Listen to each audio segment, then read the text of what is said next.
So, guys, ever since the death of Buhari was announced, nobody have ever come out to say a good thing about what he did in Nigeria, because there is obviously not even one good thing he did. Take a listen at what Sowore said. Sowore exposed a lot of what this man did before, like when he was our president. He exposed a lot. Take a listen first. With the death of the immediate past president of Nigeria, Muhammadu Buhari, passed away in London, in a London hospital. I wanted to ask you about what legacy Buhari left for Nigeria. But I just recalled, I realized that you made a tweet regarding the passing of Buhari in your X handle. And I read what you wrote as an epitaph for the former president. You wrote, and I quote, Muhammadu Buhari had no soul that could rest in peace. He denied Nigeria of progress. He denied the people of peace. And he deprived thousands of Nigerians of the most sacred right of all, the right to life. And on a News Central television appearance, I think that was yesterday, you are quoted to have said, it's even sad that we are having a conversation about mourning a person who left this country broken. Everything Buhari touched, he destroyed. Comrade, did you say all of those things about Nigeria's former president? I mean, his former colleague presidents, Obasanjo and Jonathan, have poured encomiums on the man who had the chance to lead Nigeria twice in his lifetime. Why do you have so much harsh words for a man who was and still remains highly revered even in death by a majority of Northerners? Why that kind of epitaph for a former president of this great country? What do you you made a sweeping statement that he's still revered by majority of Northerners. I want to remind you that the only part of Nigeria where people jubilated yesterday after Buhari died was in the north. The jubilations on the streets of Kano, you must have seen some of the videos. There was a jubilation I had in Katsina, his home state, and several persons across the north, of course, were happy that the nightmare was over. But in my own case, which is the question you asked, I have detailed the reason why I stated this the way I stated it. If you look at countries like the Philippines, a president of a country who took over from the last president actually sent him over to The Hague, International Criminal Court, because of his crimes against humanity. And I've detailed how Buhari, as a former president of Nigeria, committed of tribalism, shielding criminal gangs around the country who you call headsmen, how he destroyed the Nigerian economy, ruined the health sector to the point that he himself could not even find a place to treat himself until he died in London. So I don't know what else I need to tell you to justify my tweet. And I'll keep saying the truth, whatever other people might say. And I'm glad that upon these revelations, upon the conscientization of the public, more people have now come forward to say this is one of the worst guys who ever led this country. Okay, and I'm glad that with a fake legacy. All right, comrade. But a lot of people also believe that as at the time Buhari took over the reins of office, that Nigeria was almost at the precipice where the country had clearly been overrun by non-state actors. You remember that at that point, 5 local government areas in the large Borno state had been overtaken by insurgents. Abuja was, we had bombs go off here and there. In the Federal Capital Territory, the Union office was bombed. But when Buhari came into office, a lot of people believe that he was able to push back these insurgents. So do you still think that he didn't do anything in terms of trying to secure Nigeria as a free space for Nigerians? So let me break it down to you. Buhari came, reduced, according to you, the influence of Boko Haram. When he was leaving, what did he leave you with? Bandits. So we only had a problem in Borno when Yobe. By the time Buhari left, the problem had now come down to Katsina, his home state. And I have to reveal to you that before Buhari died, he was relocated from Katsina to Kaduna for security reasons, because the bandits were threatening to come and kill him. Kaduna had become taken over by bandits. You now have banditry in several parts of the northeast and northwest.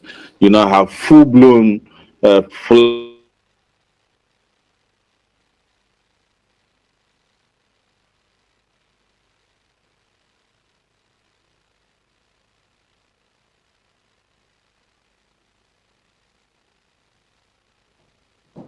Okay, we seem to be having a network glitch there. Comrade, are you still there?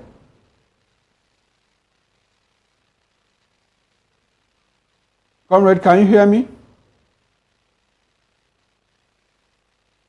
Okay, we might need to take another short break and try to restore the connection with the comrade. Please join us again.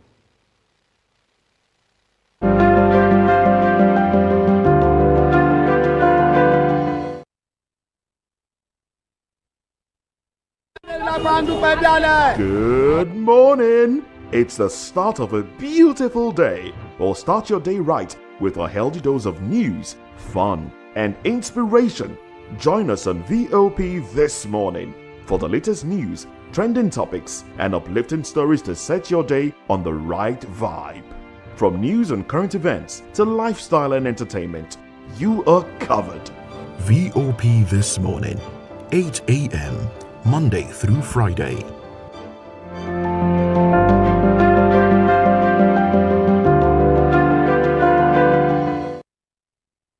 All right, and welcome back. We are sincerely sorry for that network glitch. Comrade, I would like for you to land on your thoughts so that we can progress with the interview session. Broken it down to you before we lost connection. That Buhari left you with bandits, he left you with the free reign of the terror of headsmen, Fulani headsmen across the country. Buhari left you with kidnapping. So if he met Boko Haram, he left about 4 other terror groups become full grown and operating freely across Nigeria, killing, destroying, and rampaging the land. So I don't know how anybody can state that Buhari pushed back Boko Haram if we are talking about security of lives and property in the country. So he left with bigger problems than he met. So you look at the economy. Buhari left Nigeria in a parlous economic state. He left the healthcare system broken. That's why he had to die in the UK. There's no hospital in Nigeria today that can take care of a Nigerian president or a member of their family when they're sick.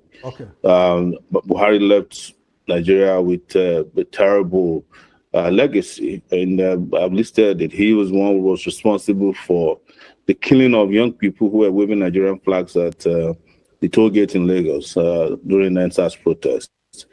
He was responsible for, dividing the country. He broke the country. He was a very divisive figure, and I don't know what else a bad leader does. All right, comrade. I want to read out another tweet that you made, and I would like for us to interrogate all of that. You said, as president of Nigeria, Muhammad Buhari was a total waste of space. 8 years of terrible policies, deepened poverty, weaponized insecurity, and hollow leadership. He promised change, but delivered catastrophe. Now, is there any one thing you could point to as a high point of Buhari's 8-year administration in Nigeria? Just one thing. Is there any one thing that he got correct as president for 8 years? I don't know of any. I'm speaking from the point of someone who not only observed everything that happened. I was in the middle of it because I spent, out of his 8 years in government, I spent 5 years in Nigeria, detained in Nigeria. I was detained for 5 months. He seized my passport for 5 years. So you also know that I do investigative journalism, and even though I don't do any more actively.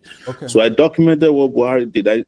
We documented how many people were killed in the Southeast because we were branded IPOB, and the killings are still going on. Buhari was the one who introduced Operation Python Dance in the Southeast. He's the one who killed people at the toll gate. Buhari is the one who killed and buried Shiites who just had a little confrontation with soldiers. And some of them were buried alive. And I must tell you that scientifically, the worst form of death in terms of painful death, is for somebody to be buried alive. So what didn't Buhari do bad to this country. Okay. And what did he do good? Now, comrade, in all of this, we have his former colleague presidents, like Obasanjo said that, look, that he left when Nigeria needed him most. Jonathan called him a man of peace. The question you should have asked is, what did Nigeria need him for? I think they just no. That's Obasanjo speaking. That's Obasanjo speaking. Yeah, but let's judge it. So at the point that he left, what did Nigeria need Buhari for? After 8 wasted years, what did we need him as a statesman, or did we need him as a moral compass? Let me just because Obasanjo, I think Obasanjo is just himself preparing himself for his own end. He knows most of them now understand with what happened to Buhari. That every one of them that put Nigeria in who it is now, this is how they will be harshly judged when they die. And Obasanjo understands that when he dies, and I'm glad that Obasanjo is alive now that Buhari has died, because he can tell that people will also come out and say to him whenever he dies that you were a terrible person, and he was a terrible president too. This is a country we still have some of them alive. We still have some of them. Obasanjo is still here. Jonathan is here. All of them. Abdul Salami is here. Gowon is here. You know. Yes. Now, comrade, a lot of Nigerians.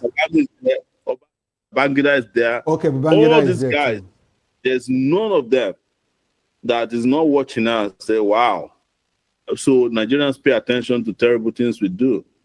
Because, and I think internet was also a big factor in helping to judge these leaders in their lifetime, legacy, and judge him. So it's interesting to know. It's interesting to know that look, a lot of Nigerians also believe that look, history is going to sentence whoever to good judgment or bad judgment, depending on the character, the leadership character of that person. Comrade, a lot of Nigerians have been clamoring for the destruction of Nigeria, but before Buhari left, he removed electricity generation, prisons, that's what we call correctional services, railways from the exclusive legislative list and took them to the concurrent legislative list, making it possible for both the central and the sub-units to legislate on those matters. Wasn't that a step in the right direction towards restructuring Nigeria, what people have been asking for? Unfortunately, more than 3 years after those amendments, we haven't seen the states do anything in that regard. Was Buhari really the problem of Nigeria at that point, that Nigerians were clamoring for restructuring, as we still do today? I mean, looking for something good Buhari did is like looking for a needle inside a haystack. So are you yourself, I'm sure you are struggling with this, because an average Nigerian doesn't understand what is concurrent or exclusive list. You understand? Because it doesn't appeal to whether they have food, employment, or healthcare. Are you getting my point? Yes, it's because you are speaking at an intellectual level. But those kids whose mom were killed in Zaria, they don't know about exclusive or concurrent lists of legislative activities. They care about how they are going to make it in life. The people died at NSAS. That's not what they're looking for. They're looking for a country where they can thrive and you come and kill them. And then you have an economic system that wiped out the opportunities that could have been presented to them to get a job and to live a great life. That is what matters to people. Look, we operate a federal system, reconfiguring its federal system that ought to even have determined this all along. It's nothing new. Nobody has done anybody a favor by putting something that was wrongly put in a unitary constitution into, a more laissez-faire system. That's not what. All right. Yeah. Thank you very much, comrade. Now, I think what happens is that history is going to judge President Muhammad Buhari. I mean, he's gone and he's gone. Look, it's not about history. He's being judged right now. He's being judged. No, I mean, he's passed on, and so his history is being written and rewritten all over again. Yeah, exactly. Right. Yeah, I understand what you're saying. Okay, now let's move away. Land on your thought. Yeah, the judgment is fast. It came faster than it normally would have. Okay. Beautiful. Yeah. Now, let's look at the coalition that is cooking to unseat Tinubu in 2027. We have former presidential candidates like you, talking about Atiku Abubakar, Peter Obi, they are all parts of the coalition. Is Omoyele Sowore a part of the coalition? No, I'm asking. I just mentioned former presidential candidates like you, Atiku and Obi. Is Omoyele Sowore a part of that coalition? No, I'm not part of the coalition. I made it very clear that I have no business being in a coalition with people who ruined Nigeria. And we're talking about Buhari now. You get, we're just talking about Buhari dying and the whole country, like saying this was a terrible guy. The guy who helped Buhari run Nigeria to the ground, they are the ones in the coalition you are mentioning, people like Malami, El-Rufai, even the articles of this world, the David Marks of this world. These are the people that put us in the condition that we are in today. Very fresh. Some of them are freshly, like 2 years ago. They were doing terrible things. They were violating human rights. They were stealing unconscionably. And some 2 years later, you want us to whitewash them and make them look like they can fix a country whose only duty they owe to us is to make our lives miserable. So I'm not part of them, and I've made it very clear from the beginning. It's interesting to know that you have made it clear that you are not part of this coalition. Now, if you are talking about a coalition, which, like you said, it's a gathering of people who are in this country, where should we look for credible leadership in this country? From where? When we are ready for credible leadership, we'll find it. Because there are credible people all around the country.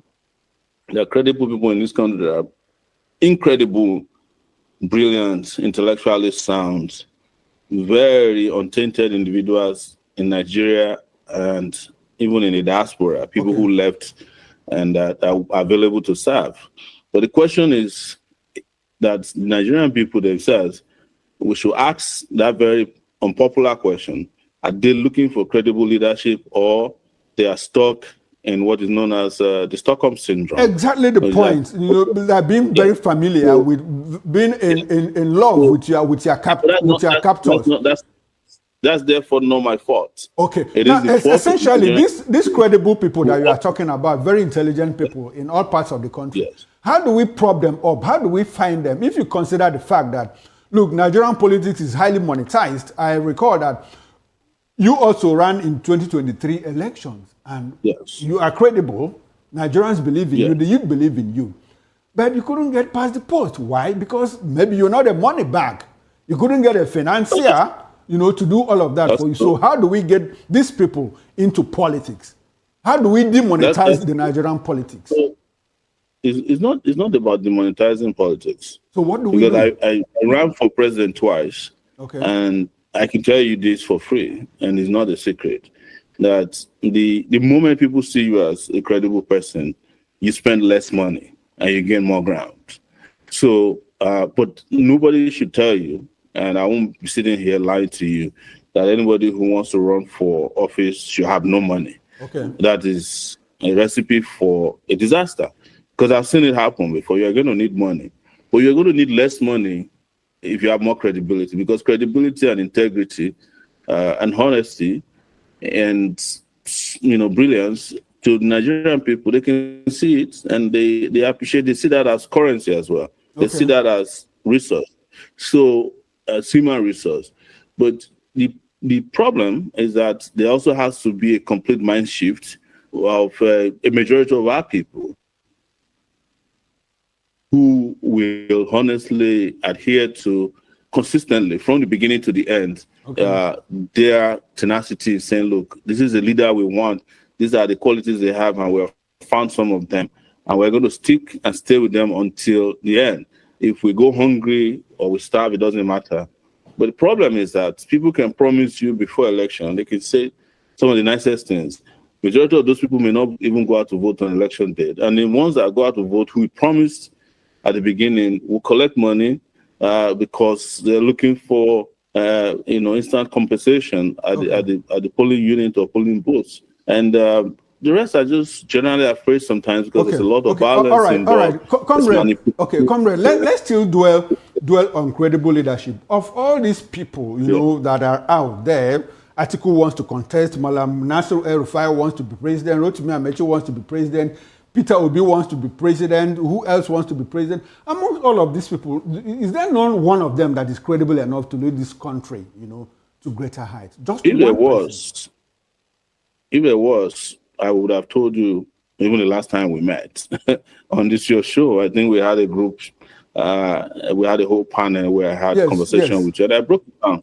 I broke it down to you why I can't support anybody, any of these guys who have had the opportunity to have a term in office. I'm not talking about 8 years. Okay. Term, 1 4-year term, who you cannot go to their state on vacation and say, here comes the Christmas tree of Nigeria. It was governed by this guy. Okay. Here comes the best hospital in Nigeria. It was built by any of these guys you mentioned. Here comes the best road in Nigeria. It was built by this guy. Here comes the best school in Nigeria. It was built by this guy.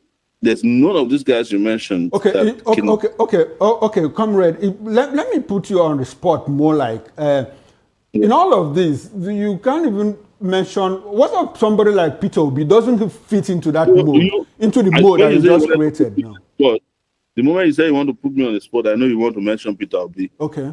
That's always your natural space. That's your natural pitch. But again, I put it back on the spot by saying, which school did Peter Obi build in Anambra that you can send your child to? Okay. Tell me. Which hospital did Peter Obi build in Anambra that you can send yourself to for treatment instead of going to India? Which road did Peter Obi build in Anambra that is still there today? 100 kilometers of highway or less, Where is the water source that Peter Obi built that anybody is drinking from today? Okay, so in essence, what you are saying is that from 1960 up until this moment, you cannot find a Nigerian who's been in office who should come back and repeat exactly what the person did. Okay, let's take away 1960. From 1999 up until this moment, no Nigerian. Exactly. I wanted you to reduce it so that you don't put too much burden on both of us. Yes. 1999 to this moment. Yes. Okay. So again, you and I have been in this country, and whether we're here or we monitor the country, because I was away for 20 years. No, tell me since 1999, a governor you knew. I was mentioning this guy to you, David Mack, earlier. Okay. Do you know that when I was in secondary school, I think it was in the 80s. I don't know that. I did a quiz of governors, military administrators in Nigeria. David Mack was one of them. Okay. He was the military administrator of Niger State. I think I was 13 years old at this point, I'm telling you. And then he was Senate president for 2 terms. Are you getting me? He was a minister of communication for I don't know how long. Okay. What did he do for you? Nothing. Rotimi Amechi is in their midst there. He was speaker of Rivers State. He was governor 2 terms, Rivers State. What did he do? Nothing. El-Rufai Nasiru he was minister of Abuja, which is a governorship. All right, comrade. I appreciate all of that. We are 2 years combined. What did they do? Okay, we have more grounds. We have a lot of grounds to cover, but unfortunately, we're almost out of time.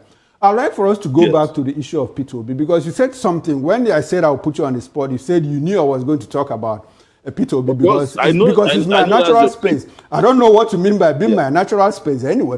But because we've discussed it before. It's fine. There's nothing wrong with it. Okay. Now, I'd like for you to, if you talk about education, are you aware?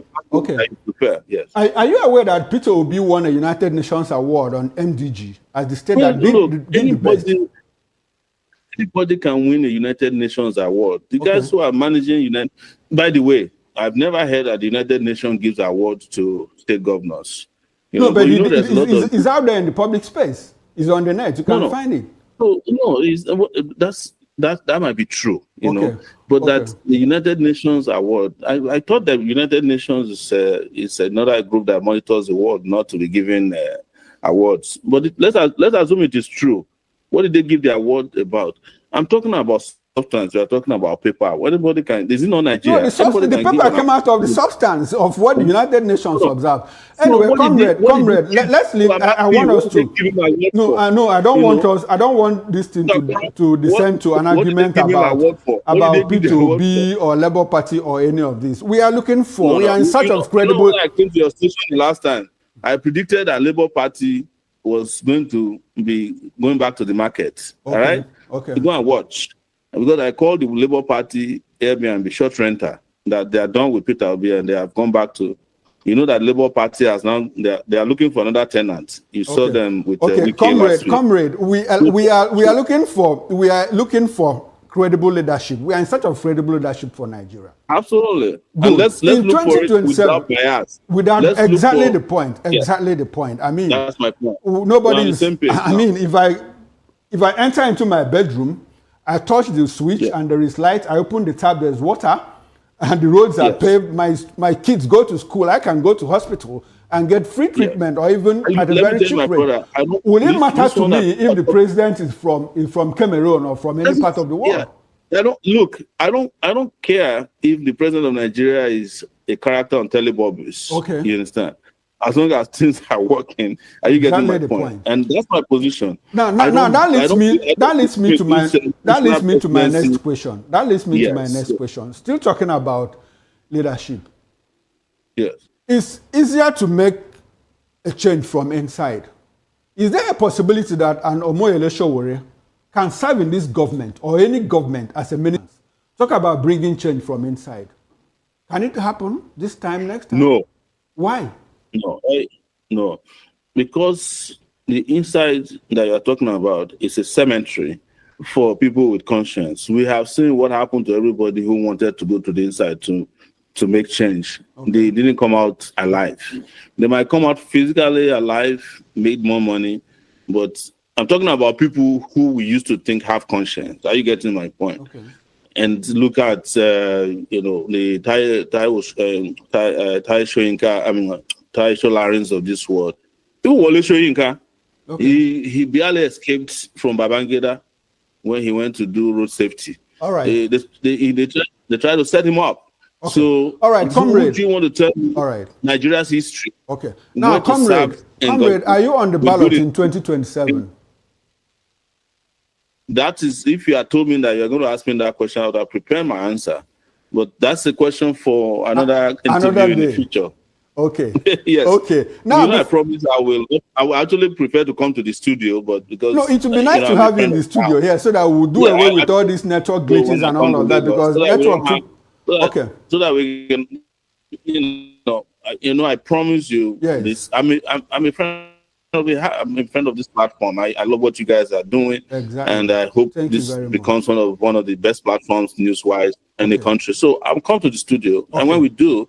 Some of these questions may not appear clear now. We can do that one-on-one, face-to-face. But before we leave, Nigerians were shocked that your news outlet, Sahara Reporters, am I correct?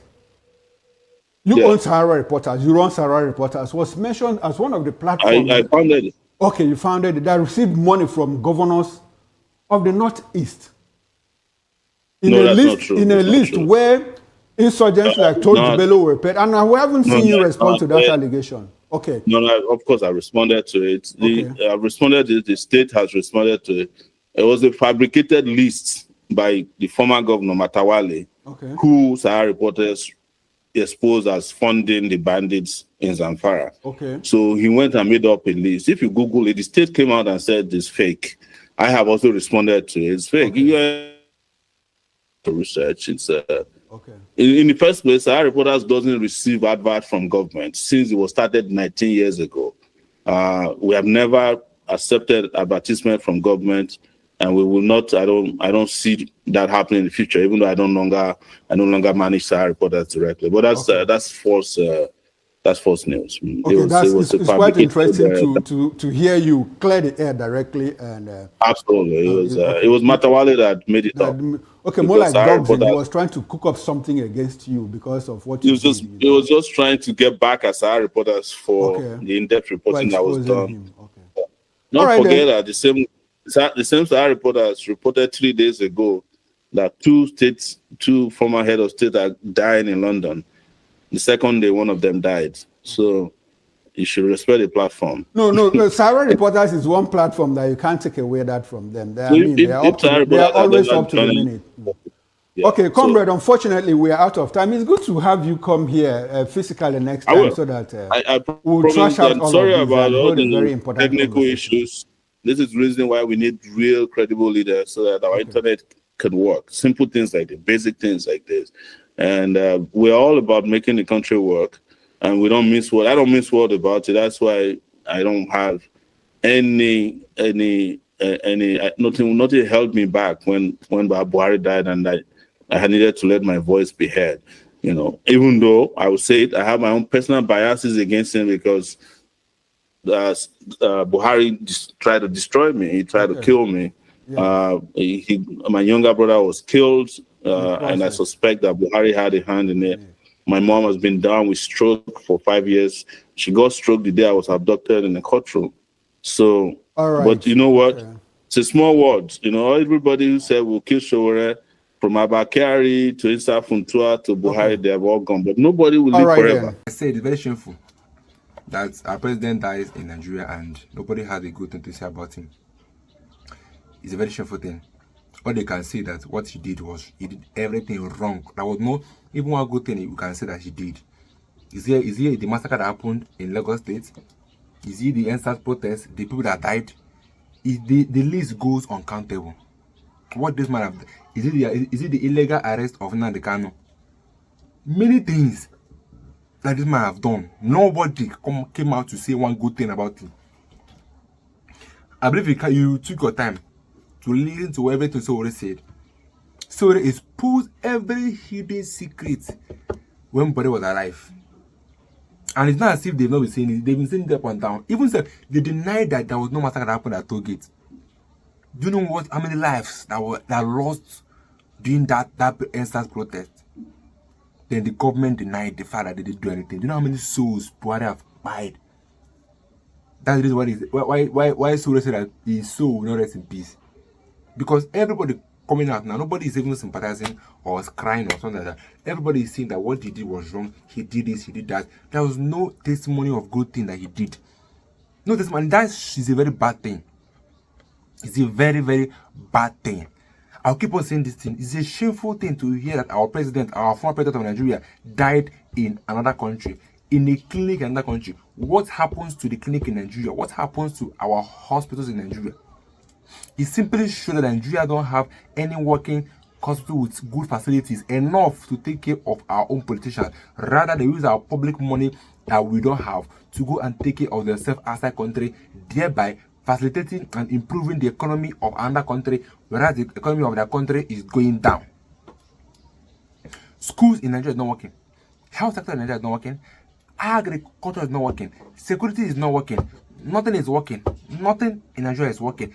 Electricity is not working. We don't have lights in Nigeria. Companies are closing down because there's no power supply in Nigeria. The tax they're paying is too much. People are leaving Nigeria. Innocent left Nigeria because of this government. The only company in Nigeria that is working, Innocent left Nigeria to Ghana because Nigeria don't have what it takes to stand a company in Nigeria. Nigeria don't have all it takes for a company to stand. They don't have all it takes for a country to strive. They left Nigeria to move to Ghana. The only company we have working. The company P2B maximized when he was governor of Anambra State. He reached the APC turn. They scattered him, send them go Ghana. That is the level in Nigeria, where nothing absolutely is working in Nigeria, where the previous government is better than the current government. We are hoping that the next government will be better, but sadly enough, in Nigeria, the next one is worse than the previous. Take a look at Goodluck Jonathan. When Buhari entered, it was worse than Goodluck Jonathan. Now, APC government is worse than Buhari government. That's the kind of government where we are, when the previous is better than the current. That's why we want to make it right in the next election. But some persons are still not thinking straight. They still want the power to go to the north. Not that I've done nothing in 10 years. What have they done? What can we say they've achieved? 8 years in office, you could not build a clinic in Nigeria that can take care of your health. Rather, you chose to be using our money to take care of yourself in another man's land, thereby improving the economy, where our own economy is dying. That is the kind of government that we have. That kind of level in Nigeria, where nothing is working. Yet we have someone that can make it right, but yet we chose not to make it right because of our own selfish interest, that we want our brother to only rule Nigeria. We don't want power to go to the Igbo. Thereby, I will support a northerner that is not doing anything in Nigeria. Let me get your views and thoughts about it in the comments. We'll get to my next video.